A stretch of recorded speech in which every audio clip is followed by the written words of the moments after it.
హాస్పిటల్కి వాళ్ళని రాకుండా చేయలేము అని. కానీ అక్కడ వచ్చి బాధపడే వాళ్ళు ఎవరు ఎక్కువ ఉంటారో చూడండి. ఆల్రెడీ 2-3 పిల్లలు ఉన్నవాళ్ళు వచ్చి తల్లిని బాధపడతారు. వాళ్ళకి 4వ సంతానం అవసరమా లేదా అనేది తెలుసా తెలియదు. సాధారణంగా మీరు చూడండి, మొదట సంతానం 2వ సంతానం వాళ్ళు ఎక్కువ బాధపడతారు. 3, 4, 5 చేయరు కాదు, వాళ్ళు వస్తారు అదే హోలిస్టిక్ గా మనం ఆలోచించాలి. సో క్యాన్సర్ని ఎలా ప్రివెంట్, ఇప్పుడు 2005లో నేను వెళ్ళాను హాస్పిటల్కి. వెళ్ళినప్పుడు అసలు ఆడలేదు, చాలా ఖాళీగా ఉండేది. ఇప్పుడు 10 సంవత్సరాల్లో ఎందుకు అంతమంది క్యాన్సర్ పేషెంట్లు పెరిగిపోయారు, దానికి ఏం రీజన్? సో క్యాన్సర్ ఎలా ప్రివెంట్ చేయాలి, ఆల్రెడీ మనం ఒక స్కిట్ తీసాము. ఇంకా రకరకాలుగా ఎలా అవేర్నెస్ క్రియేట్ చేయాలి, ఇది మనం ఆలోచిస్తాం. ఫుడ్ డిస్ట్రిబ్యూషన్కి ఏంటి అంటే అక్కడ అడుగు తినే వాళ్ళు అనేది వాళ్ళకి అది అంత ఈజీగా అయ్యే పని కాదు. దానికి మనం ఏం చేయలేము. సో మళ్ళీ ఎలా ఫుడ్ డిస్ట్రిబ్యూట్ మళ్ళీ అడుగు తినే వాళ్ళకి కూడా ఏదైనా లైవ్లీహుడ్ చూపించే నేను ఊరికే డిస్కస్ చేస్తాను. దాన్ని చెప్పించాను. లైవ్లీహుడ్ చూపిస్తే ఎవరో అడుగుకోడు. ఓకే, సో అవన్నీ లాంగ్ టర్మ్ గోల్స్ మనం ఆలోచిస్తాం. అదే ఇప్పుడు చిన్న అనౌన్స్మెంట్ చేయాల్సింది, మాధురి వెళ్ళిపోవాలి. సో ఈ పార్ట్లో మనము కాన్ఫిడెంట్గా, సమాజంలో కాన్ఫిడెంట్గా డబ్బుల విషయంలో ఫైనాన్షియల్ స్టేటస్ గురించి భయపడకుండా మన బిజినెస్ మనం డెవలప్ చేసుకోవాలన్నా, లేదా ఈ జాబ్ పోతే ఇంకొక జాబ్ని సంపాదించాలన్నా, దేనికైనా మనకి కావాల్సింది కమ్యూనికేషన్ స్కిల్స్.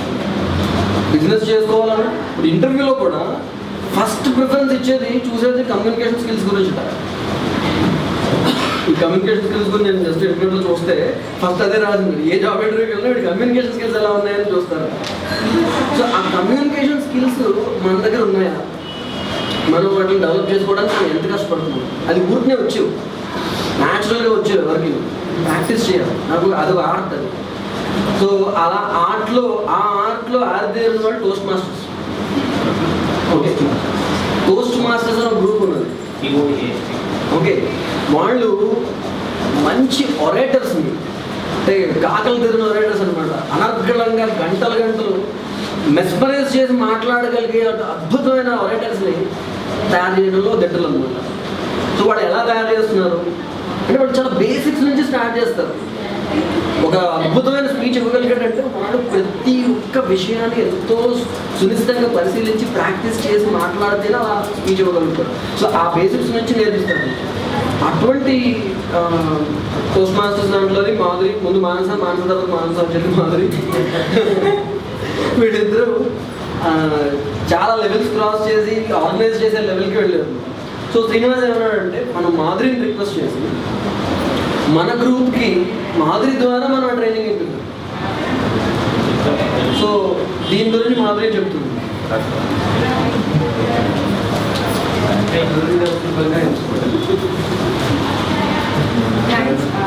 నేను అంత గొప్పదాన్ని కాదు, అంత ఎక్కువ నేర్చుకోలేదు. బట్ స్టిల్ నా ఎక్స్పీరియన్స్ చెప్తాను. ఫస్ట్ ఈ టోస్ట్ మాస్టర్స్ వాళ్ళవి యాక్చువల్గా వీళ్ళు కొన్ని ప్రోగ్రామ్స్ కండక్ట్ చేస్తారు. గవర్నమెంట్ స్కూల్స్కి వెళ్ళి పిల్లలకి ఫస్ట్ కమ్యూనికేషన్ స్కిల్స్ నేర్పిస్తారు. వాళ్ళు అసలు మనకన్నా దారుణంగా అసలు మాట్లాడలేరు, కనీసం ఈ పేరంటే కూడా భయపడే వాళ్ళని చూస్తారు. మేము అక్కడికి వెళ్ళి కండక్ట్ చేసాం. వీళ్ళకి ఒక చిన్న ప్రోగ్రామ్ లాగా డిజైన్ చేసి, ఓకే మీరు ఎలా మాట్లాడతారు ఏంటి, వీళ్ళల్లోనే గ్రూప్స్గా డివైడ్ చేసి ఒక్కొక్క దానికి ఒక్కొక్క లీడర్గా పెట్టి మీరే రెస్పాన్సిబుల్ తీసుకోవాలి. మేము అసలు ఏం చెయ్యం. మేము వచ్చేసరికి అన్నీ అరేంజ్ చేసి ఉంటాయి, మేము మాట్లాడతాం, మళ్ళీ వాళ్ళే చేస్తారు. అన్నీ బోర్డు వాళ్ళే క్లీన్ చేసుకోవాలి, బెంచీలు వాళ్ళే పెట్టుకోవాలి, అన్నీ ఇలా అన్నీ చేశాక ఒక 5-4 మీటింగ్స్ అయిపోయాక ఒక ఇద్దరు రావడం మానేశారు. పిల్లలే వెళ్ళి అడిగారు, ఎందుకు రావట్లేదు ఏంటి అంటే, మా అమ్మాయి అసలు స్కూల్ మానిపించేద్దాం అనుకుంటున్నాం, పెళ్లి చేసేద్దాం అనుకుంటున్నాం ఈ సంవత్సరం అన్నమాట. 9-10 క్లాసులు అనమాట. వీళ్ళు వెళ్ళి వద్దు చదువుకుంటా ఉంది ఆ అమ్మాయి, ఏం లేదు. కానీ ఈ పెళ్లి చేద్దామన్నమాట యాక్చువల్గా ఎప్పటి నుంచో ఉంది వాళ్ళ ఇంట్లో. కానీ ఆ అమ్మాయి ఎప్పుడూ అంతవరకు మాట్లాడలేదు. మేము సెషన్స్ కండక్ట్ చేసిన తర్వాత ఆ అమ్మాయి నోరు తెరిచి చెప్పింది, నేను చదువుకోవాలనుకుంటున్నాను, నేను ఉద్యోగం చేస్తాను, నేను అసలు ఇప్పట్లో వెళ్ళను. అంటే వాళ్ళకి చాలా బ్యాక్గ్రౌండ్ ఫ్యామిలీ. వీళ్ళు ఏంటంటే నాన్న లేరు, సో పెళ్లి చేసేసి ఆ అమ్మాయిని పంపించేద్దాము పల్లెటూరుకి. వాళ్ళ అమ్మగారు కూడా ఇంకా నేను బతకలేను దీంతో ఈ ఊళ్ళో అని చెప్పి చేశారు. ఈ అమ్మాయి మాట్లాడింది. ఈ అమ్మాయి వాళ్ళ ఫ్రెండ్స్ వచ్చి మాకు చెప్తే మేము వెళ్ళి వాళ్ళని ఒప్పించాం అన్నమాట. మీకు ఫినాన్షియల్గా కావాలంటే సపోర్ట్ మేము ఇస్తాం, అమ్మాయిని అనవసరంగా పాడు చేయొద్దని. నేను చెప్పేది ఏంటంటే, మనం మాట్లాడేదానిలో గ్రామర్ తప్పు ఉండొచ్చు, ఏదన్నా తప్పు ఉండొచ్చు. అన్నాళ్ళు చెప్పింది ఆ అమ్మాయి, మేము వెళ్ళే ఆ 4-5 సెషన్స్ ముందు ఇంట్లో చెప్పింది నేను చదువుకుంటాను అని. కానీ మేము ఈ సెషన్స్ తీసుకున్న తర్వాత చెప్పిన విధానానికి ఆ సెషన్స్ తీసుకోకముందు చెప్పిన విధానానికి చాలా తేడా ఉంటుంది. సో మనం ఇప్పుడు ఈ అన్ని సెషన్స్ కండక్ట్ చేస్తాం, వికాస్ కానీ బ్లడ్ డొనేషన్ కానీ ఏదన్నా మనం ఎదుటి వాళ్ళకి ఒకటే చెప్తాం, వచ్చి బ్లడ్ డొనేట్ చేయండి అనే చెప్తాం. కానీ ఆ చెప్పే విధానాన్ని మార్చాలన్నది నా ఉద్దేశం. ఈవెన్ వికాస్ అయినా వెళ్ళి స్కూల్ వాళ్ళకి అయ్యా మీరు చదవండి అని మనం ఒక రకంగా చెప్తాం. నేను ఇదే దీనిలో ఇంకో స్కూల్కి వెళ్ళాను, మొత్తం 8th, 9th, 10th వాళ్ళు మగపిల్లలు, బాగా అందరూ చూస్తే రౌడీలాగా అందరూ పెద్దగా ఉన్నారు. నాకే భయం వేసింది. అంటే నిజంగా ఓకే ఇలా సైలెంట్గా ఉన్నాను కానీ బాడీ లాంగ్వేజ్ కానీ ఏది వాళ్ళకి చాలా అగ్రెసివ్గా ఉంది. నేను ఫ్రీగా ఉండలేకపోయాను. అసలు ఫ్రీగా మాట్లాడాలన్నా వాళ్ళు తిరిగి పిచ్చి పిచ్చి కామెంట్స్ చేయటాలు ఇలాంటివన్నీ ఉంటాయి. వాడికి మేబీ నేను చెప్పలేకపోవచ్చు. ఒక ఆడపిల్లగా చాలా భయం వేసింది నాకు నిజంగా. అదే ఇంకొక అతను ఉన్నారు, ఆయన చాలా వాళ్ళకన్నా బాగా ఎత్తుగా ఉండి చాలా దిట్టంగా ఉన్నాడు కాబట్టి వాడు చెప్పగలిగాడు గట్టిగా, ఇలా కాదు ఇలా బతకాలి ఇలా చేయాలని. ఎంతమంది మారారు అన్నది మనం చెప్పలేకపోవచ్చు, కానీ మనం పెట్టే ఇంపాక్ట్ చాలా డిఫరెంట్గా ఉంటుంది. చెప్పే విధానం కానీ నేను అంతకుముందు 2 ఏళ్ళ ముందు వికాస్ చేశాను, అప్పుడు బాగానే చెప్పాను, పర్లేదు అనిపించింది. నేను టోస్ట్ మాస్టర్స్లో జాయిన్ అయ్యి ఈ ప్రోగ్రామ్ జాయిన్ అయ్యాక నేను చెప్పే విధానంలో నాకే తేడా తెలిసింది. నేను మా రూమ్కి వచ్చి పని మనిషి పిల్లలకి నేను చెప్పగలిగాను ఎలా చదువుకోవాలి ఏంటి అని. ఆ అమ్మాయి తర్వాత వినింది, వాళ్ళ తల్లి వచ్చి నాకు చెప్పింది, అమ్మ నేను చెప్పినట్టు చదువుతోంది నా కూతురు అని. నాకే చాలా ఆనందం వేసింది. ఓహో అంతకుముందు చెప్తే ఎవడో వినలేదు నా మాట. అంటే నేను చెప్పే విధానం బాగాలేదు, నేను చెప్పే విధానం మారిస్తే బాగానే ఉంది. ఇది ఎలా మారుతుంది అనేది వీళ్ళు ఒక చిన్న టోస్ట్ మాస్టర్ సెషన్ స్టార్ట్ అయ్యేది చాలా బేసిక్ నుంచి. ఫస్ట్ స్పీచ్ చెప్పమంటారు, ఎవరి గురించి, ప్రపంచం గురించి, దేని గురించి కాదు, నీ గురించి నేను చెప్పమంటారు. 5 నిమిషాలు, మినిమం 5 నిమిషాలు మాట్లాడాలి. నేను ఫస్ట్ స్పీచ్ ఇది ఇచ్చాను. ఇది రాయడానికి నాకు 2 నెలలు పట్టింది. నా గురించి నేను రాయడానికి 2 నెలలు. ఏం రాయాలి? ఫ్యామిలీ రాశాను, చదువు రాశాను, ఉద్యోగం రాశాను, ఇంకేం రాయాలి? కొన్ని ప్రేమ ఉందా, ప్రేమ రాసుకుందాము, అన్నీ రాశాను, లవ్ స్టోరీలు అన్నీ. 3 నిమిషాల కన్నా ఏది ఎక్కువ రాదు. కానీ నన్ను నేను బెటర్ పర్సన్ని, నేను మాట్లాడగలను అని ప్రజెంట్ చేసుకోవడానికి చాలా టైం పట్టింది. సో ఇప్పుడు మీరు జస్ట్ స్కూల్కి వెళ్ళి చెప్పడానికనే కాదు, ఇందాక సార్ చెప్పినట్టు మనలో మన ఈగో ప్రాబ్లమ్స్ రాకుండా నేను ఒక విషయం చెప్తే నువ్వు యాక్సెప్ట్ చేయగలగాలి. ఓకే నీకు అది తప్పు అనిపించి ఉండొచ్చు, రేపు పొద్దున్న సార్ వచ్చి నువ్వు ఇలా కాదమ్మా ఇలా చేయాలంటే సార్ ఇలా కాదు ఇలా చేద్దాం అనుకుంటున్నాను, దీనికి రీజన్ ఇది, చెప్పే విధానం డిఫరెంట్గా ఉంటుంది. ఫస్ట్ టైం నేను చెప్పినట్టు నాకు ఇష్టం లేదు సార్ నేను చేయనవచ్చు, కాదు సార్ ఒప్పుకుంటాను కానీ ఒకసారి ఇది కూడా వినండి అని ప్లీజింగ్గా మాట్లాడి తర్వాత నీ రీజన్ చెప్పి ఇలా చేయడం వల్ల లాభం ఏంటి, ఇలా చేయకపోవడం వల్ల నష్టం ఏంటి, రెండు నువ్వు ఎక్స్ప్లెయిన్ చేసే విధానంలో ఆయన కన్విన్స్ అవ్వచ్చు, నాకు అవకాశం ఇవ్వచ్చు. ఇలా ఇద్దరు గ్రూప్గా పనిచేసేటప్పుడు ఆ ఇద్దరి మధ్య కూడా చెప్తే వాళ్ళు ఈజీగా సాల్వ్ చేసుకుంటారు. అందుకని శ్రీనివాస్ సార్ అడిగారు, నేను ఇది యాక్చువల్గా 2 నెలల క్రితమే నన్ను అడిగారు, ఇప్పటికి వచ్చింది అది ఇంప్లిమెంటేషన్కి.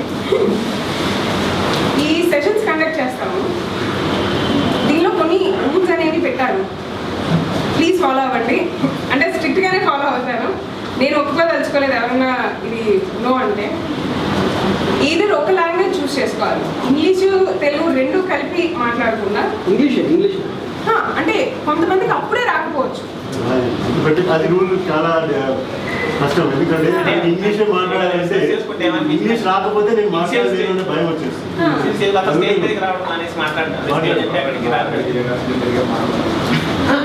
అంటే ఆప్షన్ ఇదే, అంటే నేను ఈ రోజు అక్కడికి మాట్లాడితే పూర్తిగా తెలుగులో మాట్లాడండి లేదా పూర్తిగా ఇంగ్లీష్లో మాట్లాడండి. కానీ సెషన్ స్టార్టింగ్లో ఫస్ట్ డే ఏ లాంగ్వేజ్ అయితే చూస్ చేసుకున్నారో నెక్స్ట్ 4-5 సెషన్స్ వరకు అదే ఉండాలి. ఈ session English, next session Telugu కాదు. మీరు ఏ లాంగ్వేజ్లో ప్రొసీడ్ అవ్వాలనుకుంటారో ముందే డిసైడ్ అవ్వండి. తప్పులు వస్తాయి, నేను తప్పులు మాట్లాడతాను, నేను పర్ఫెక్ట్ కాదు, కానీ కరెక్ట్ చేయడానికి కొంతమంది పర్సన్స్ ఉంటారు, వాళ్ళు చెప్పింది వినండి. మీరు అక్కడ మళ్ళీ ఈగో ప్రాబ్లమ్స్ చూడదు. మేబీ ఆ పర్సన్ కూడా మీకు తప్పుగా చెప్పచ్చు, కానీ మీరు రిసీవ్ చేసుకునే విధానం కూడా మారాలి. నేను ఇది తప్పు చేస్తున్నాను, ఓకే ఇక్కడ కరెక్ట్ చేసుకోవాలి, నెక్స్ట్ టైం తప్పు జరిగింది పర్లేదు మళ్ళీ నేర్చుకుంటాం, కానీ ఓకే తప్పు చేస్తాను మీరు డిసైడ్, ఒక ప్యానెల్ డిసైడ్ అవుతారు మీరు ఇలా మాట్లాడారు ఇలా కాదు ఇలా అని చెప్పి. సో మనం వాళ్ళని బట్టి చూడొచ్చు ఎందుకు ఎక్కడ అని. మీ లాంగ్వేజ్ మీరే డిసైడ్ అవ్వండి, నో ఫోర్స్. కానీ ఇప్పుడు ఏంటి చెప్తున్నా లాంగ్వేజ్ డిసైడ్ అంటే ముందు చెప్తే ఎప్పుడు అనేది మేమే మిమ్మల్ని స్పీచ్ ఇమ్మని ఫస్ట్ నుంచే అనను, బట్ మెల్లిగా స్పీచ్ దానికి వెళ్దాము. బట్ ఇనీషియల్గా ఇక్కడికి వచ్చి మాట్లాడేవి ఇంప్రూవ్ చేసుకున్నాం. First at least for 1 minute 2 minutes టైంని ఇంక్రీజ్ చేసుకుంటూ క్వాలిటీని ఇంక్రీజ్ చేసుకుంటూ జస్ట్ సింపుల్గా ఓకే ఈరోజు నేను ఒక పుస్తకం గురించి మాట్లాడగానే ఈ పుస్తకం చదివాను దీనిది దానిది అన్నట్టుగా కాకుండా ఒక విషయాన్ని ఎలా చెప్పాలి, ఓకే దానికి మళ్ళీ స్ట్రక్చర్ కానీ ఇలా డిఫరెంట్ మనకి స్పీచ్ పెరిగే కొద్దీ లెవెల్స్ పెరిగే కొద్దీ స్పీచ్లో స్ట్రక్చర్స్ పెరుగుతుంటాయి అన్నమాట. అంటే ఫస్ట్ చెప్పాను కదా ఇది ఎలా ఉంటుందని ఫస్ట్ నా గురించి నేను చెప్తాను, నువ్వు ఎలా అన్నా చెప్పు. ఫస్ట్ 5 minutes నీ గురించి చెప్తావు, ఫస్ట్ స్పీచ్ ఇది ఉంటుంది. సెకండ్ స్పీచ్ ఎలా ఉంటుందంటే ఒక స్పీచ్ని ఆర్గనైజ్ చేయడం మీద చూస్తాం మేము. నువ్వు ఏదన్నా చెప్పు, హెల్మెట్ గురించి చెప్పు, కుర్జీ గురించి చెప్పు, కానీ దాన్ని ఆర్గనైజ్ చేయాలి. ఓకే కుర్జీ అనేది ఇది, అది ఇలా పుట్టింది, అది ఇలా వచ్చింది, ఇప్పుడు ఈ రకాలుగా ఉంది, ఇన్ని రకాలుగా ఉపయోగపడుతుంది. ఇలా చెప్తే ఎలా ఉంటుంది, మా ఇంట్లో 3 కుర్జీలు ఉన్నాయి, ఒకటి ఇలా ఉంది, ఒకటి ఇలా ఉంది, అసలు కుర్జీ ఎలా మొదలైందో తెలుసా అని అప్పుడు చెప్పకూడదు. దేనికైనా ఒక స్ట్రక్చర్ అనేది ఉండాలి. సో ఇలా ఒక్కొక్క లెవెల్ని ఇంక్రీజ్ చేసుకుంటూ నెక్స్ట్ వచ్చేసి బాడీ లాంగ్వేజ్. నువ్వు ఒరే రక్తం ఇవ్వరా అని చెప్పి రక్తం ఇవ్వు అనలేం కదా. నీ బాడీ లాంగ్వేజ్ని, నీ టోన్ని, నీ వాయిస్ని ప్రతిదాన్ని చూడాలి. ఒక్కొక్క ఎక్స్ప్రెషన్కి ఎలా ఉండాలి, బాగా ఎగ్జాగరేట్ చేసి అక్కర్లేదు, బట్ నీ టోన్ని మారిస్తే చాలు. సో ఇలా ఒక్కొక్క లెవెల్ని ఇంక్రీజ్ చేస్తాం. ఇదేమి 1 నెలలో 2 నెలల్లో అయిపోదు, మెల్లిగా ఈ టైం పడుతుంది ఈజీగా. బట్ ఇనీషియల్గా ఒక 2-3 months మాత్రం మనం స్పీచెస్ మీద కాకుండా జస్ట్ ఒక చాలా లిటిల్ స్పాన్లో ఇక్కడికి వచ్చి ఎలా మాట్లాడాలి.